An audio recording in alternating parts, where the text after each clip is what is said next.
Right, sir. So thank you, Professor Rohit, for having me as a part of your instruction course. And I'm the opening batsman. I'll start with talking about the effective eye exam in children, and that's probably the first step in the effective refraction in children. That's the first step towards managing any such pediatric ophthalmic problem, and some of the tips and tricks. I'm going to focus mostly on the tips and tricks specific from the pediatric perspective, but just a couple of slides on the history first. So it's important that the informant here, the child himself cannot tell much. So the informant has to be a parent. So usually it's important to ask the mother or the caretaker. So a lot of times the parents may be working, they're at office, or the child's with the caretaker or in the daycare. You could ask the caretaker as well about the history of the child or the history of what's happening to the child. So the informant is very important, because if you have an unreliable history, then the whole process doesn't make any sense after that. Then about the complaints, again, from the complaints perspective, the complaints are often incomplete. The child will not tell. Parents may know some part of it. You can ask direct questions here to lead the parents and ask the child in a friendly manner as well. And a lot of times he will respond. The duration of the complaints, it's more often noticed at a later age. It may be there for a longer period. So that's again something for you to take notice of. Family history is important. Look at other siblings. If they come, you can examine them. Ask the parents to bring the siblings in the next session if required. In terms of treatment history, the actual person who's providing the treatment should be the one who should be asked the treatment history, as well as, because here, the eye drops, whether they're being put or not being put, that's important. Has the child compliant with these patches? So remember, a good history is a very, very important thing before we move on to the examination. In examination, the assessment of vision, and I think for the entire pediatric examination, the first tip probably, and the first tip and the first trick, and probably what works most, is patience. You have to have patience. You have to give the child time to cooperate, to respond. You have to make a rapport with the child. You have to become a friend with the child and give him time. And that's how it works. A lot of times children come, whose vision was less at another center, and they come and we give them enough time and they can read the entire chart, and we realize that they were quite okay. So give them time. You can use other forms of checking the visual acuity, such as using occlusion to see whether he resists occlusion to the better seeing eye.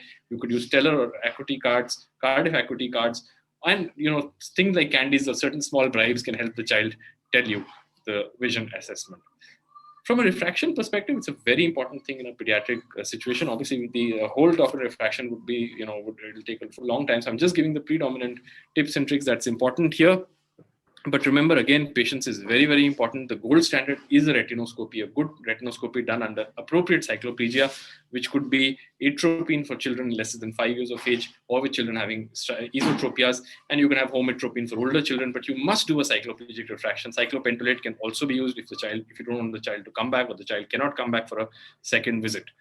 You can use alternative means, such as an auto, like the Retinomax you see here, which is a portable AR. We often use, if you look down at my this is the plus optics that we often use here. It's a photorefractor, gives us a screening value of children, and a retinoscopy done with the child in the mother's lap or the parent's lap when he's most comfortable is very, very important. Now, for examining the head posture, you should do it when the child is not aware. So if the child becomes conscious, he's going to correct his head posture, or the parents will often correct the head posture that looks straight. But when they're not conscious, not aware that you're examining them, that's when you should see when they're walking into the room.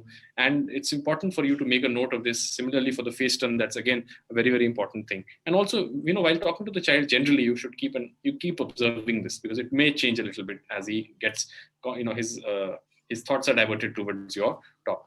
Now, for ocular alignments, very often when you look at a child, you can get a sense of whether the eyes seem aligned or not aligned, but you could do the Bruckner's reflex from a distance for a small kid, and they're very cooperative for this, because you're not approaching them directly, so they don't feel threatened. You could look at the corneal reflection tests as well, and for older children, you can do a prism bar cover test once they're cooperative, and at least try it on the first visit, and then you can do it on the second visit, because now the child realizes it's nothing that's going to trouble me or threaten me. To look for the cataract of the lens, a distant direct again works very well. Older children can be pursued to come onto the slit lamp, but you can use a portable slit lamp. You can use certain portable devices. And then, of course, for very small children, you need to do an examination under anesthesia when you want to look at the IOP, the cataract, the axial length, and other things. So again, that works. So the lenticular examination is again something that's relatively easy to do if you have a system or a process in how to do it. For the fundus evaluation, an indirect ophthalmoscopy works very well, or I sometimes use a portable fundus camera, as you can see in the picture on the bottom here. That's a non-mydriatic, so you don't have to dilate the child, and the child for 1 sec gets you a good image. You can have a look at it. But mostly when the lighting is very high, they're not happy, so you need to do a low illumination on the indirect when you're going to look at the fundus for them. Of course, an examination under anesthesia can be used here. And you have, and the eye drops for very small children need to be specially prepared and diluted. That is very, very important.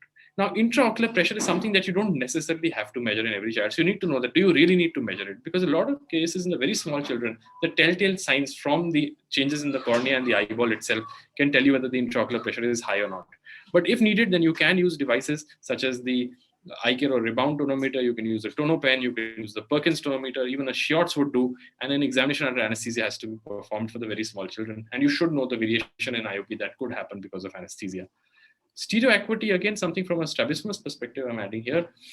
In children, a simple Lange 2 pencil test can tell you whether he's having binocularity or not.